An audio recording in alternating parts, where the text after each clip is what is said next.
Paz do Senhor, meus irmãos. Amém? Os irmãos estão aí ou já foram? A igreja parece que está aos poucos sendo arrebatada, né? Jesus não voltou não, que eu ainda estou aqui. Mas parece que, aos poucos, parece que o povo vai indo, falar igual o outro. Foi fono e não voltou. Mas é isso aí. Nós estamos firmes, graças a Deus. Eu estava falando, acho que foi essa semana agora, estava falando com a Ellen, eu falei, Ellen, sabe o que acontece? Que muitas vezes, isso está molhado aqui, esse pano, pensei que estava, mas está tudo bem ali, né? Eu estava falando para ela, eu falei assim, Ellen, sabe o que acontece? Às vezes a gente olha para a Bíblia e a gente não entende algumas coisas. Por exemplo, quando a Bíblia fala que estreito é o caminho que leva à salvação, muitas vezes a gente pensa que, é porque vai ser difícil, e a gente começa a criar várias metáforas na nossa cabeça. E aí a gente não consegue chegar, mas quando a gente tem um entendimento exato do que a Bíblia está falando, por exemplo, que estreito é o caminho, a Bíblia está relatando do que? Da dificuldade que é a gente continuar firme nesses dias, que hoje está sendo tão desafiador para a gente se manter firme com Cristo. E aí a gente percebe que aos poucos, o povo vai se perdendo, o povo vai se afastando, e o primeiro amor, obrigado, meu irmão, e o primeiro amor, que foi ministrado inclusive um dia desse aqui na nossa igreja, ele vai ficando para trás, e aí a gente tem que recordar, rememorar, para que a gente continue firme no caminho. Mas a Bíblia também fala de um caminho que é largo. Irmãos, e como que hoje essa palavra ela se aplica mais do que nunca? Porque hoje parece que é tão fácil a gente se perder, basta você piscar. É ou não é, Gustavo? Piscou, perdeu, você está no mundo. É um vacilo que você der, está perdido. Piscou o olho, já foi.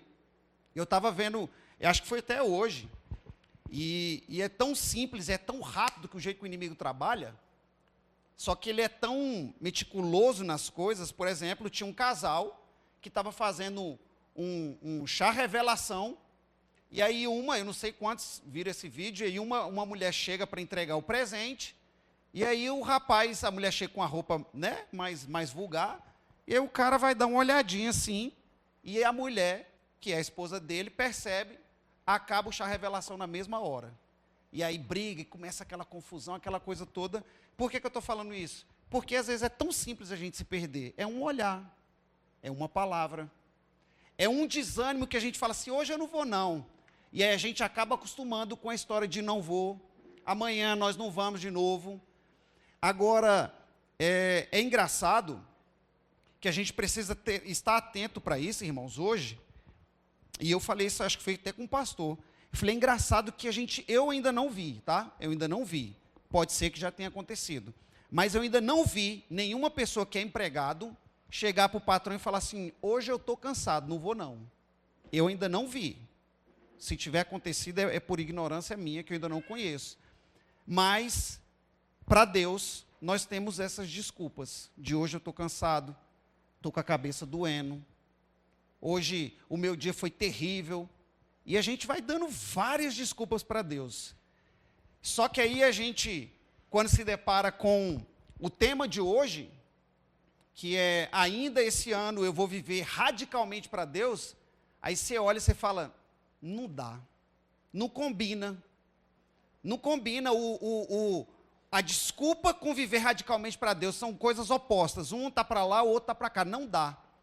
Porque as pessoas que são, se a gente pegar no termo da palavra, os radicais, a gente leva logo para aquele lado daquela galera que é radical mesmo. Ou seja, eles matam e morrem. Eles matam e morrem por uma crença que eles têm.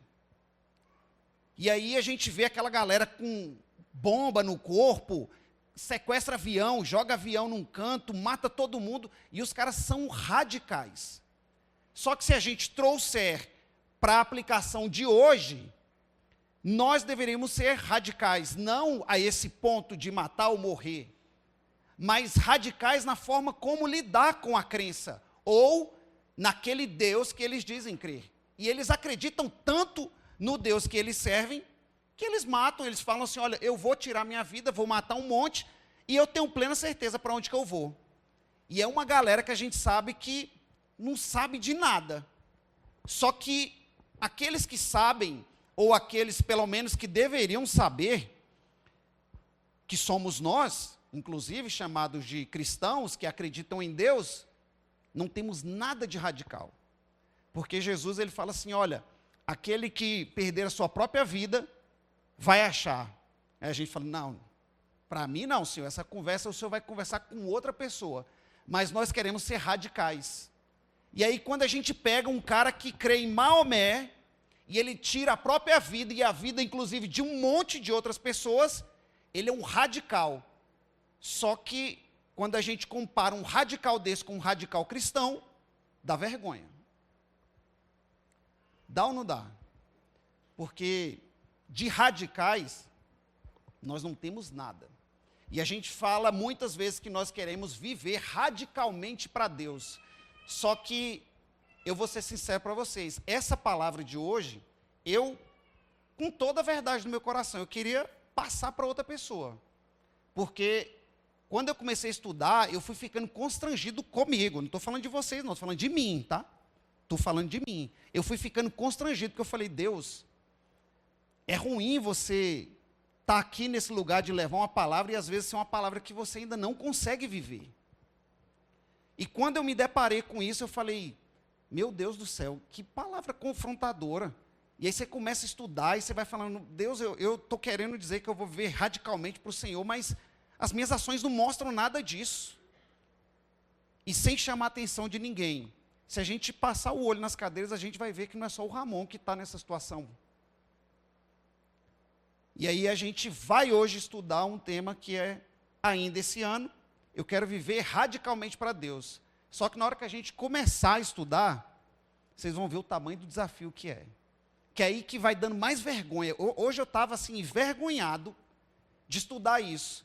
Porque eu falei, poxa, como que a galera que é radical, eles lidam de forma radical com a situação, e se eles têm um horário deles da oração, eles ajoelham, se debruçam e oram onde eles estiverem. Se eles tiverem um jejum que eles forem fazer, eles são radicais em jejuar. Eles, se você não pode, é algo que para eles é proibido, eles são radicais, só que nós cristãos vivemos sempre titubeando. Eu não posso pecar? Já viu a brincadeira do precipício? Posso ou não posso? Cai ou não cai? Se eu cair, acontece o quê, Vitinho? Se eu pecar, acontece o quê? E se eu não for tão radical assim? Porque hoje, quando a gente quer levar para o termo radical, a pessoa fala assim, Ramon, mas eu não quero ser fanático, eu não quero ser tido como fanático, ou eu não quero que as pessoas me encarem de uma forma diferente. Eu já vou começar a te dar uma notícia. É impossível você ser radical e não ser confrontado pelo mundo. É impossível. Porque a Bíblia já fala assim, olha, ninguém consegue servir a dois senhores. Ou você agrada um e desabona o outro, ou você não consegue agradar os dois. É impossível a gente falar, olha, eu sou cristão, bate no peito e fala, eu sou cristão, sou evangélico, sou crente, sou pentecostal, sou tudo. Só que a gente continua agradando o inimigo. Talvez nós precisamos rever as nossas atitudes. E o que é então essa história de ser radical, viver radicalmente para Deus? Vamos definir primeiro o que não é. O que não é. Irmãos, viver radicalmente para Deus não é perfeccionismo. Ramon, mas eu peco. Eu também. Jesus não está esperando de nenhum de nós a perfeição, por enquanto. Porque nós um dia teremos um corpo e teremos um corpo totalmente glorificado. Mas aqui na terra, nós somos pecadores e nós vamos continuar pecando. Então, o que não é viver radicalmente para Deus? Ser perfeito. Tira isso da sua mente, se você estava pensando. Mas eu não consigo ser perfeito, nem eu, ninguém. E nem a galera que viveu lá com Jesus, Pedro, Paulo, João, nem essa galera viveu perfeito. Erraram, pecaram. Então já não é ser perfeito. O que não é? Não é fanatismo. Não é fanatismo, não é aquela coisa de, meu Deus, eu sou crente, eu não faço mais nada, não sei. Não é isso. Viver radicalmente para Deus tem mais a ver com atitudes que nós temos e que demonstramos no nosso dia a dia. Não é perfeccionismo, não é como é que é o nome? Autoflagelação. Aquelas pessoas que, sabe, se machucam, não tem nada a ver com isso. E qual seria talvez uma definição que a gente pudesse dar? Viver radicalmente para Deus, ela é uma resposta em amor. Que ela é tão completa, e ela é tão completa que ela é total ao nosso chamado. Só que o nosso chamado tem tudo a ver com pensamentos, recurso, a nossa existência, os nossos dons. Então, viver radicalmente para Deus, em resumo, é a gente pegar e falar: Deus, toma tudo. Deus, tudo que eu tenho, tudo que eu sou, tudo que eu vier a ser, toma tudo. E agora o Senhor vai passar a administrar e o Senhor vai fazer o que o Senhor quer de mim. Então não tem nada a ver com fanatismo, que a galera fala assim, só vive dentro da igreja. Irmãos, aqui na nossa igreja, nós temos 2 cultos, então não dá para dizer que nenhum de nós somos fanáticos. Nenhum. E nós temos agora o grupo de comunhão, que alguns são na terça, outros na quarta. Então, talvez nós vamos na igreja, ou estamos em alguma atividade da nossa igreja, 3 vezes. Então, não tem nenhum fanático aqui. Então, não dá para dizer que é isso. Então, irmãos, o que é isso? É a gente realinhar tudo aquilo que nós temos. O nosso recurso, o nosso amor, o nosso talento, os nossos dons. Realinhar tudo isso e realmente viver para Deus. Porque viver radicalmente para Deus é um estilo de vida. Não é uma coisa que eu faço uma vez e agora eu digo que eu estou vivendo radicalmente para Deus. Então, hoje, eu quero trazer aqui 4 atitudes que nós precisamos, e eu me incluo nisso, que nós precisamos ter para vivermos radicalmente para Deus. E aí eu vou ler alguns textos aqui, talvez para ganhar tempo, porque eu quero ler um texto maior no final, se você não conseguir abrir, ou se não der tempo de projetar aqui, anota no celular e depois você lê em casa, tá bom? Como hoje é um tema, irmãos, que ele é um tema um pouco diferente, que não dá para a gente desenvolver em um único texto, então nós vamos ter que ir para a Bíblia e dar uma caminhada aí, tá bom? Por enquanto, eu queria fazer uma oração antes da gente começar. Deus, eu te peço que o Senhor possa trazer agora, Deus, a lucidez que nós precisamos para ouvir a Tua palavra. Eu te peço, Deus, que o Senhor possa me dar condições de ministrar aquilo que o Senhor colocou no meu coração. E eu também te peço que o Senhor possa abençoar não só a minha vida, mas também a vida de todos esses irmãos que estão aqui. Que o Senhor possa falar conosco, Deus. Que o Senhor possa trazer revelação daquilo que o Senhor tem para nós nessa noite. E que essa palavra, Deus, ela possa achar lugar em nossos corações e que esse espaço que ela achar, ela possa frutificar em nós. No nome de Jesus, eu te peço que o Senhor possa repreender toda a obra do inimigo, toda dispersão maligna, que o Senhor possa repreender agora e que o Senhor possa trazer cativos os nossos pensamentos para que nós possamos aprender do Senhor e aprender, ó Deus, para poder aplicar a Tua palavra ainda esse ano, em nome de Jesus. Irmãos, bem rápido, hoje eu quero ministrar de forma bem rápida, o que é viver radicalmente para Deus. Então, 4 atitudes que nós precisamos ter para que nós possamos realmente viver radicalmente para Deus. A primeira atitude, tenha Deus como seu Senhor e não apenas como seu Salvador. Irmãos, isso aqui é uma luta, porque nós hoje, se nós pegarmos a nossa cultura, da nossa igreja e de todas as outras igrejas evangélicas, nós, ao final de uma palavra, fazemos um apelo, e nós já apelamos logo assim, quem quer aceitar Jesus como seu Salvador? E é interessante, porque muitas vezes está errado isso? Não está, mas muitas vezes nós convidamos aquelas pessoas que querem aceitar Jesus como seu Salvador. E o Salvador, na verdade, a gente fica preocupado com a salvação da alma. E apenas isso. Só que Jesus, ele não veio apenas para nos salvar do inferno. Jesus não veio apenas para nos libertar de uma morte que talvez seria nossa. Jesus, ele veio para ser o nosso Senhor. E aí, quando nós tratamos sobre Jesus ser o nosso Senhor, e a gente começa a primeira atitude que a gente tem que ter, é que nós precisamos aceitar o senhorio de Cristo em nós. Isso é desafiador, por quê? Porque quando a gente fala em senhorio, então já não sou mais eu que controlo a minha vida.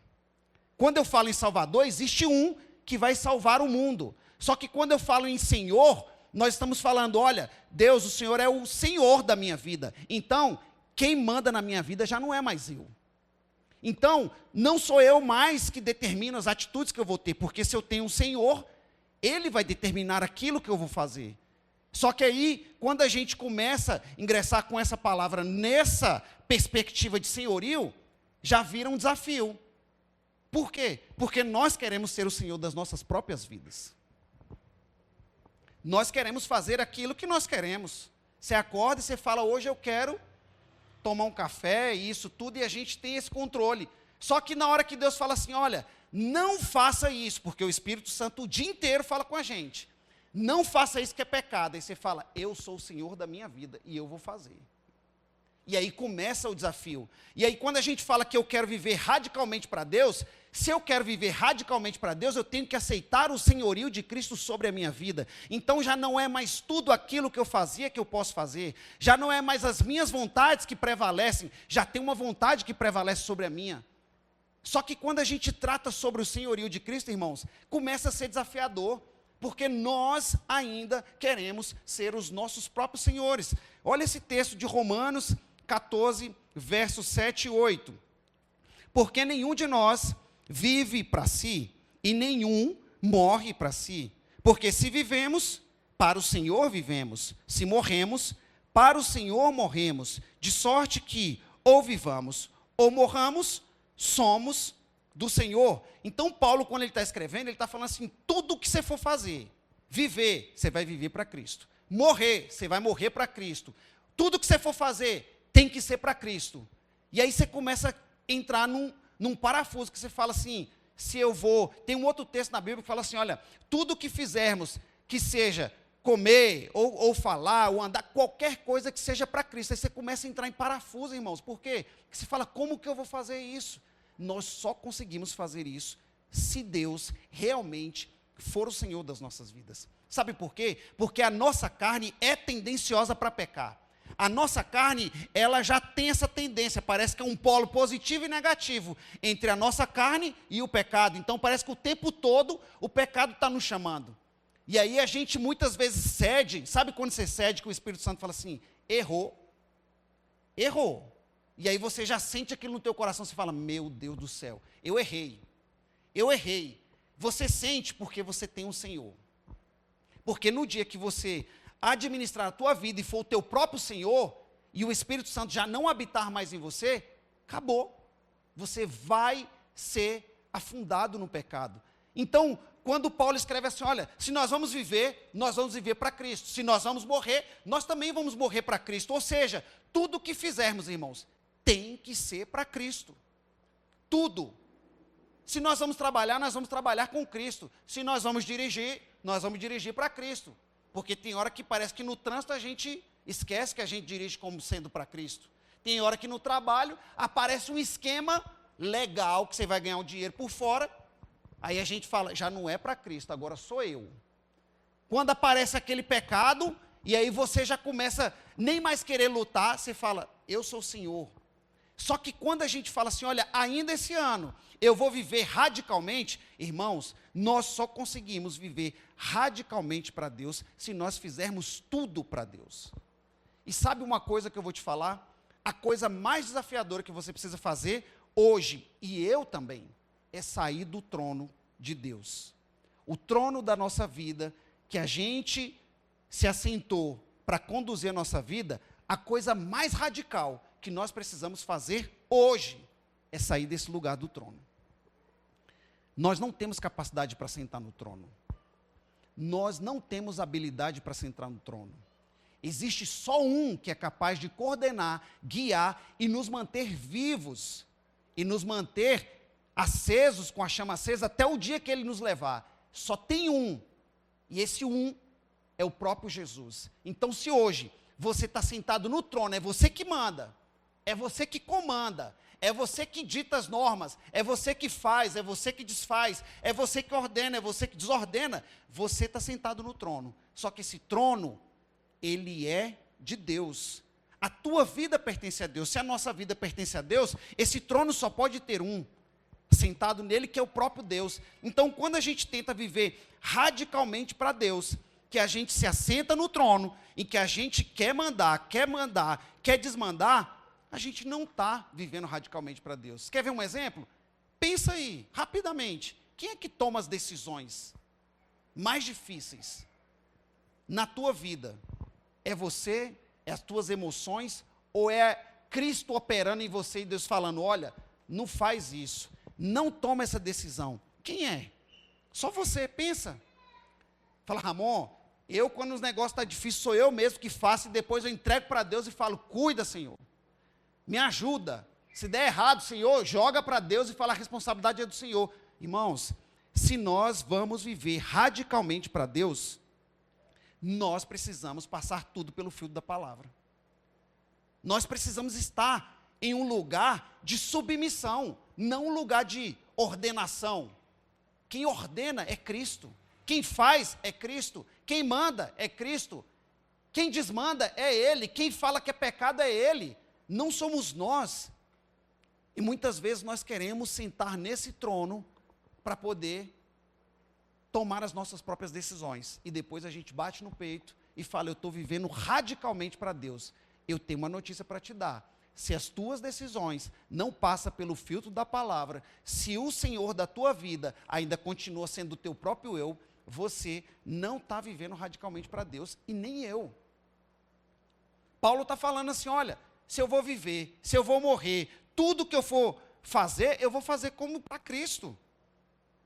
Só que tem um segundo ponto, tem uma segunda atitude, daquelas que nós precisamos entregar a Deus, que é a segunda atitude que nós precisamos ter para vivermos radicalmente. É uma entrega incondicional dos nossos recursos. Só que os recursos aqui não são recursos financeiros apenas. Por quê? Porque investe esse recurso aqui, essa entrega, ele está ligado a tempo, a talento, a finanças, a dons, a chamados. Porque hoje, ainda nós queremos falar que nós vivemos radicalmente para Cristo. Só que Deus, nas minhas finanças, o Senhor não mexe. Deus, o Senhor me deu dom para tantas coisas, mas eu ainda não uso na tua obra. Deus, o meu tempo, o Senhor também não mexe, porque eu preciso de tempo para trabalhar, eu preciso de tempo para a família, eu preciso de tempo para tantas coisas. E aí, cadê a nossa entrega incondicional? Uma atitude daqueles que vão viver radicalmente ainda esse ano, é uma entrega incondicional de tudo aquilo que nós temos. Irmãos, nada do que nós temos pertence a nós, nada. O dom que você tem, foi Deus que te deu. O trabalho que você tem, foi Deus que te deu. O tempo que você tem, foi Deus que te deu. A vida, o ar, tudo pertence a Deus, só que nós queremos agora achar que nós temos o controle disso. E aí Jesus está falando assim, olha, você quer viver radicalmente? Entrega tudo de forma incondicional. E aí nós temos essa dificuldade. Por quê? Porque os nossos recursos, os nossos talentos a gente não quer. E aí tem um texto na Bíblia, que é em Lucas 14, 33, que fala assim, olha, assim, pois todo aquele que dentre vós não renuncia a tudo quanto tem, não pode ser meu discípulo. Quando Jesus ele vai falar isso aqui com a galera, essa galera está reunida e está aquela discussão, que nós vamos dar, como é que vai ser? E Jesus fala assim, olha, o parâmetro dele é assim, ó, você quer ser meu discípulo? Quero. Então é o seguinte, renuncia tudo. Jesus não tinha meias palavras, Jesus não tinha meios termos, Jesus não tinha negociação. Senhor, e se eu te der metade? Senhor, e se metade do meu tempo eu te der? E se metade dos meus recursos? Hoje, quando a gente fala em dízimo, 10% a gente acha difícil. Agora, pensa no tempo de Jesus, que ele fala assim, dá tudo. O que você tem que fazer? Renunciar tudo. E aí a gente vê isso na Bíblia, Ayla, porque se a gente pegar, você vê que quando Jesus fala pro filho rico, ele fala assim, olha, você já cumpre tudo? Já. Então você pega, vai lá, dá tudo o que você tem para os pobres e volta aqui para me seguir. Na hora, ele vira as costas e sai, porque nós ainda temos muito apego financeiro. Só que o nosso apego não é só financeiro. Hoje nós temos tempo, irmãos, para estudar, trabalhar, fazer esporte. Hoje ninguém nem vive mais sem academia. Virou um hobby, uma febre, eu não sei nem o que virou. Mas ninguém, se a gente pegar aqui e pedir para levantar a mão, está todo mundo na academia, pelo menos 1 hora do dia, pelo menos. Porque hoje eu vi uma reportagem que tem gente que vai e fica 3 horas em academia. Só que a gente não tem 30 minutos para poder falar com Deus. E aí a gente bate no peito mais uma vez e fala, eu estou vivendo radicalmente para Deus. 30 minutos, irmão, de verdade. Isso quando tem. Isso quando nós temos 30 minutos. E será que realmente nós vamos viver radicalmente para Deus? Porque a gente leva menino na escola, busca menino na escola, a gente trabalha 8 horas, pega trânsito, faz tudo. A gente só não tem tempo para Deus. Mas nós ainda acreditamos que nós estamos vivendo radicalmente para Deus. E aí é engraçado, porque, por exemplo, quando a gente cita sobre finanças, o nosso dinheiro, de verdade, para pensar, o nosso dinheiro acelera o processo de conversão de outras pessoas ou ele nos comanda? O teu dinheiro, teus recursos que você tem, que você alcançou o trabalho tão desejado, o teu sonho de vida, que aí tudo que você tem foi Deus que te deu. E esse tudo que Deus te deu acelera a ministração da palavra ou ele é simplesmente para você usufruir dos seus próprios prazeres? Comprar no dia 11/11 na Shopee com os cupons de desconto que rola lá e fica piscando aquele trem o tempo todo. Onde que estão os nossos recursos? Para pensar um pouquinho. Hoje, quando a gente fala em oferta, dízimo, dinheiro, meu Deus, parece que arrumou confusão. Mas nós queremos viver radicalmente para Deus. E se nós queremos, a nossa entrega, ela precisa ser incondicional, não apenas financeira. Porque o dinheiro aqui é muito pouco. Quando Jesus fala assim, você quer me seguir? Você vem e desfaz de tudo. Você vê quando Elias, ele passa a capa sobre Eliseu, Eliseu vai lá e mata todos os bois que ele tinha, que ele estava arando, queima tudo, porque ele não queria mais ter para onde voltar. Só que quando a gente vê os discípulos, quando Jesus fala assim, você quer ser meu discípulo? Me segue. A galera larga os empregos, que eram pescadores, larga tudo. Só que hoje Jesus faz o seguinte, larga um pouco só. Não dá, Senhor, porque se eu largar um pouquinho eu já não consigo viver. Então Jesus está falando como se fosse, vamos amenizar a situação, larga pelo menos 2 horinhas na quinta, 2 horinhas no domingo. Senhor, também não dá. Não dá, Senhor, porque é muito para mim. 2 horas na quinta é muito, Senhor, estou muito cansado. E 2 horas no domingo, é ceia?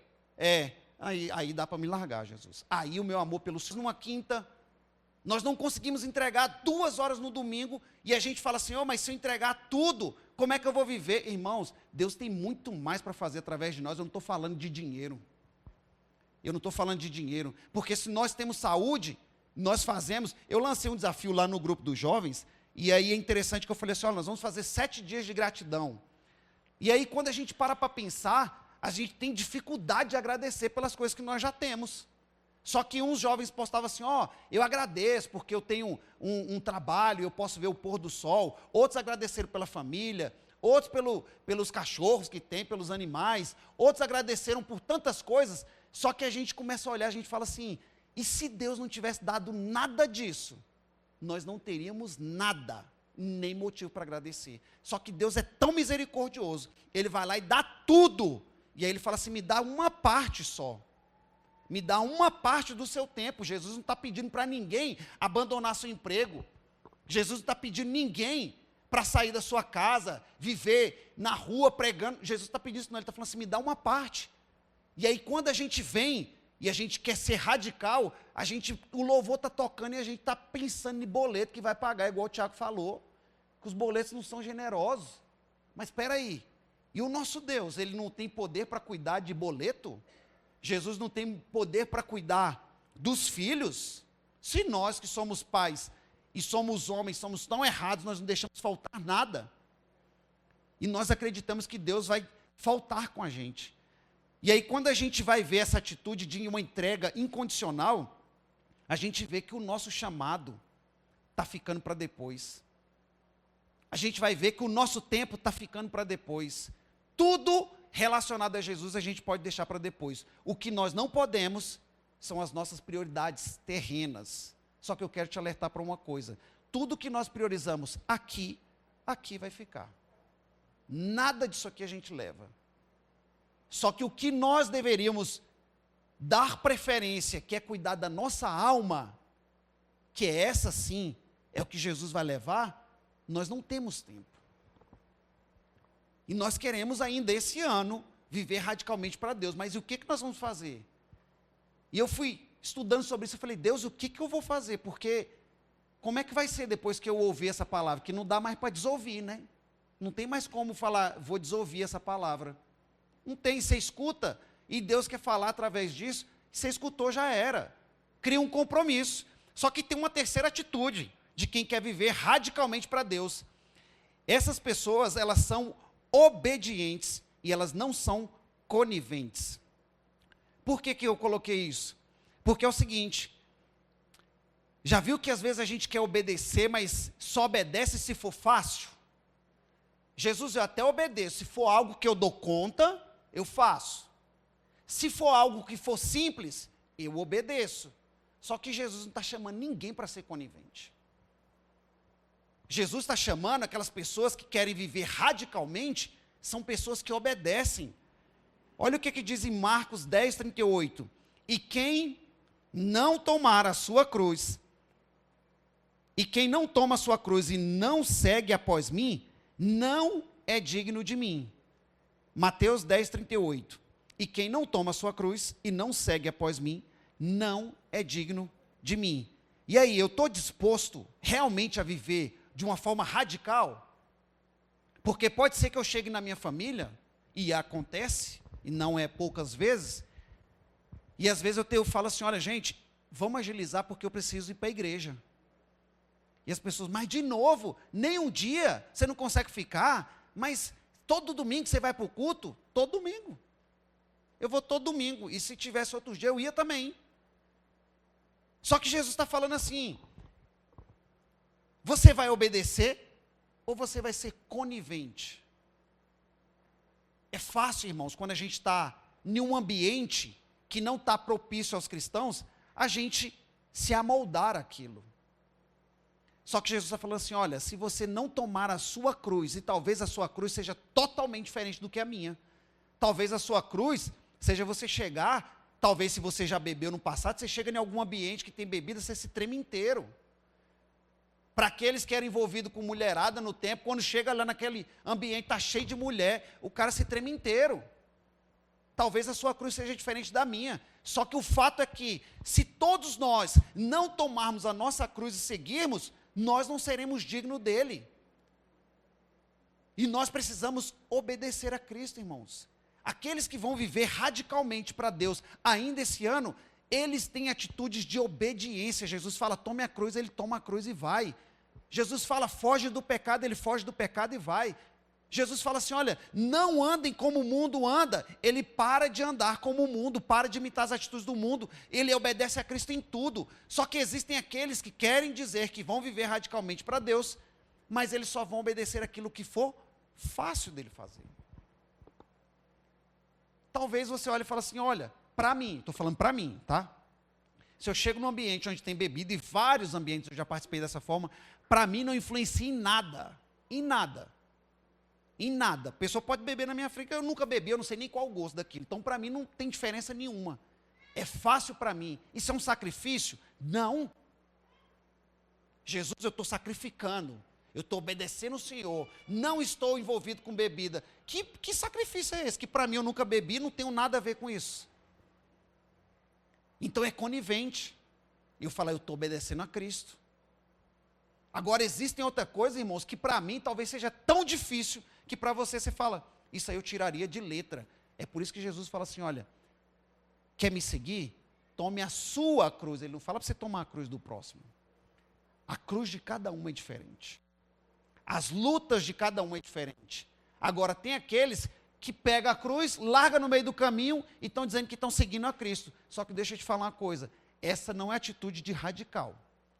Isso é atitude de gente que sabe lá Deus como é que vai ser quando a trombeta tocar. Porque Jesus está chamando a gente o tempo todo a obediência, o tempo todo a lutar contra as nossas carnalidades, a nossa imundície que ainda quer prevalecer.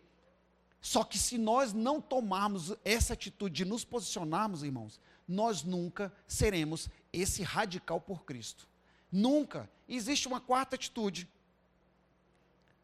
daqueles que querem viver radicalmente para Deus ainda esse ano. São pessoas que têm compromisso com a missão e não com o conforto. 2 Timóteo 4:5, Paulo escreveu assim: mas tu, sê sóbrio em tudo, sofre as aflições, faz a obra de um evangelista e cumpre o teu ministério.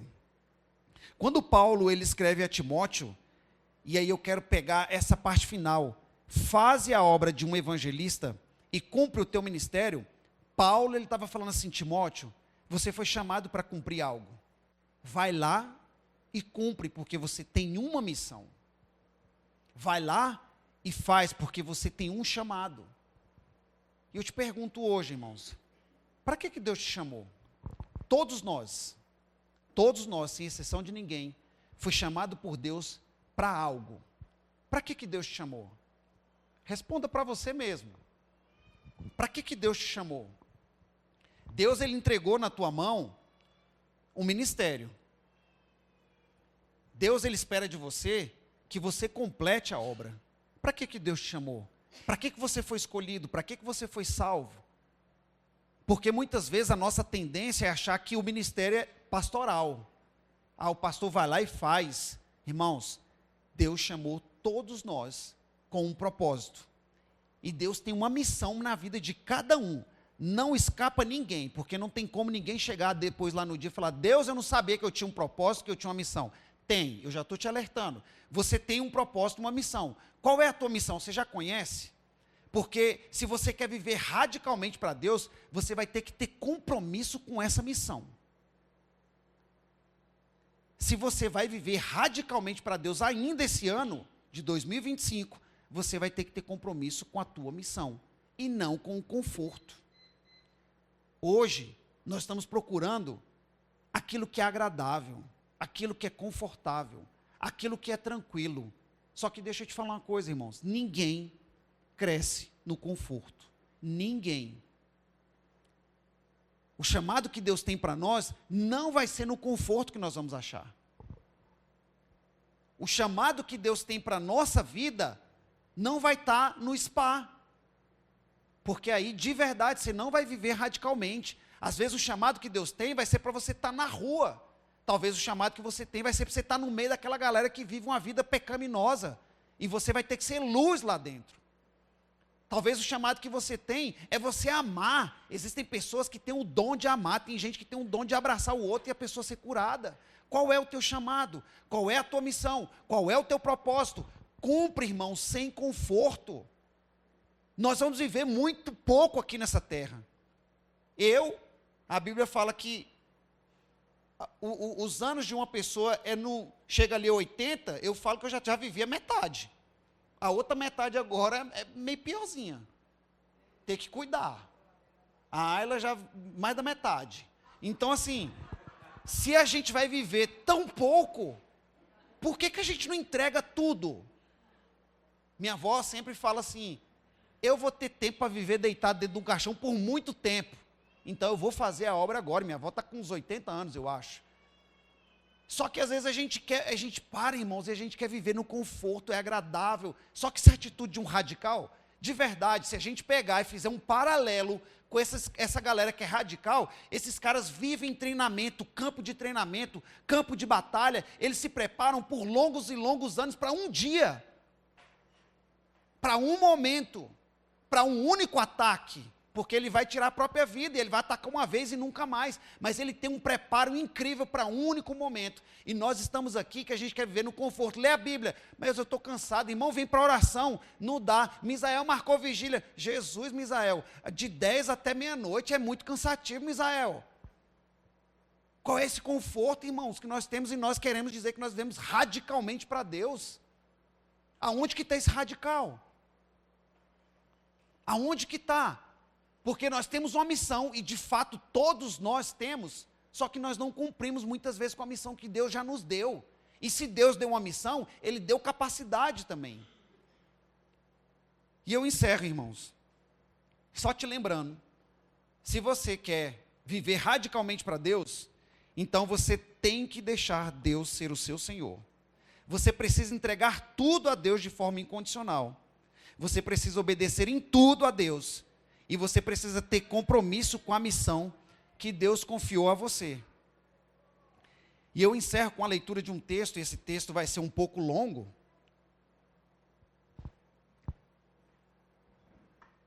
Filipenses, capítulo 3, verso 8. Esse eu vou esperar vocês abrirem, para vocês me acompanharem, que ele vai ser um pouco longo para vocês não se perderem. Filipenses 3, 8.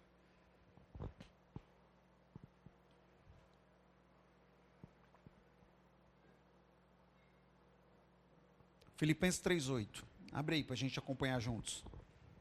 A minha versão aqui está na nova versão transformadora. Mas vai dar para a gente acompanhar. Vai ser uma leitura um pouco longa, tá? Todos acharam? Está projetado aí também, quem quiser acompanhar, então vamos lá. Sim, todas as outras coisas são insignificantes comparadas ao ganho inestimável de conhecer a Cristo Jesus, meu Senhor. Aqui é Paulo que está falando, tá, irmãos?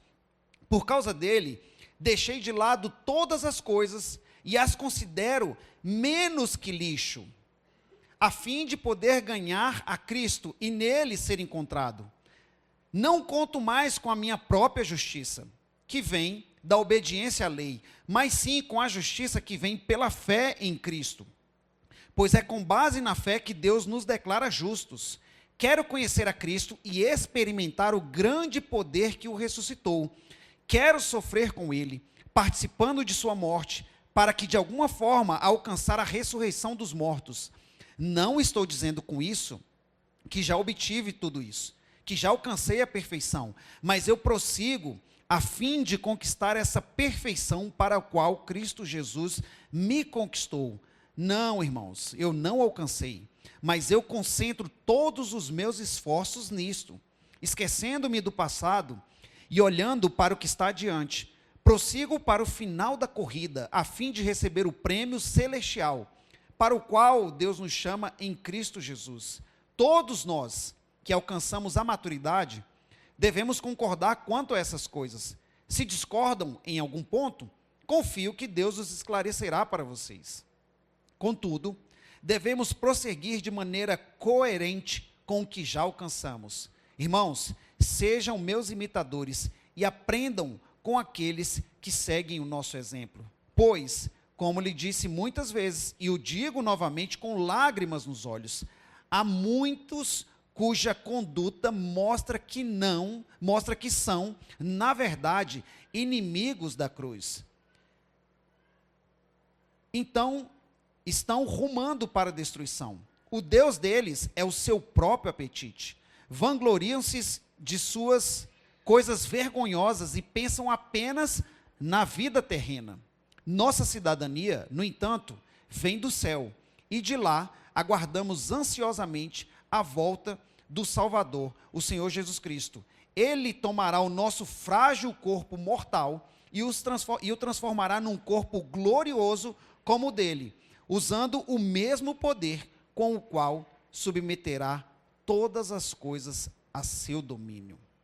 Olha que texto que Paulo escreveu, que eu peguei ele para a gente fechar, para ver o tanto que Paulo vivia radicalmente. Esse aqui, sim, esse cara aqui viveu radicalmente para Deus. Se coloca de pé. Paulo, ele tinha tudo, era um mestre da lei. Paulo, ele tinha tudo para falar assim, olha, eu não vou viver para esse Cristo. Pelo contrário, ele pegou tudo que ele tinha, ele falou assim, olha, eu considero tudo que eu já alcancei como lixo. E eu queria que você refletisse, depois pega esse texto, vai ler, e nós vamos ver, irmãos, que o quanto nós precisamos avançar na nossa fé, o quanto nós precisamos avançar naquilo que nós muitas vezes proferimos com a nossa própria boca. Ramon, eu quero viver radicalmente para Deus ainda esse ano. Então, meu irmão, está na hora da gente mudar. Se nós queremos viver radicalmente para Deus, ainda dá tempo. Ainda é tempo. Só que nós precisamos mudar as nossas atitudes, mudar os nossos conceitos, abandonar a nossa vida tão pecaminosa, abandonar aquela vida que a gente tem de tanta concupiscência pelas coisas da carne, tantos desejos. Paulo está falando assim, olha, eu estou abandonando tudo, eu estou largando tudo, eu estou deixando tudo para trás, para que eu possa avançar para aquilo que está diante de mim. E às vezes nós temos a dificuldade em abandonar essas coisas. Só que se nós quisermos, irmãos, viver radicalmente para Deus, nós teremos que ter essas atitudes. Nós precisaremos mudar as nossas atitudes. Porque o que está em jogo não é o que nós vivemos aqui, mas é o que nós iremos alcançar. O que está em jogo é a eternidade. Porque se a gente não vive radicalmente para Deus, talvez nós estamos vivendo radicalmente para as coisas da terra. Porque é impossível a gente agradar a dois senhores. Se a gente não se vê agradando a Deus e vivendo radicalmente para Ele, é bem possível que nós estejamos vivendo radicalmente para outro Senhor, que não seja o nosso. Feche seus olhos, eu quero orar. Deus, a Tua palavra foi ministrada e eu creio que o Senhor vai achar lugar nos nossos corações. Nos desperta, Deus, para vivermos essa verdade, porque nós precisamos de mudança nas nossas atitudes, Pai. Às vezes nós, com a nossa boca, nós falamos que nós vivemos radicalmente para o Senhor, só que com as nossas atitudes, nós demonstramos que não. Assim como Paulo escreveu. Só que nós precisamos, Deus, viver uma vida diferente. Nos ajuda a mudar as nossas atitudes, ajuda a mudar os nossos pensamentos, que muitas vezes são tão mesquinhos. Nós vivemos com a cabeça tão pequena, pensando nas coisas aqui dessa terra. Nós vivemos, Deus, com o coração tão plantado nessas coisas terrenas que não vão nos levar a lugar nenhum.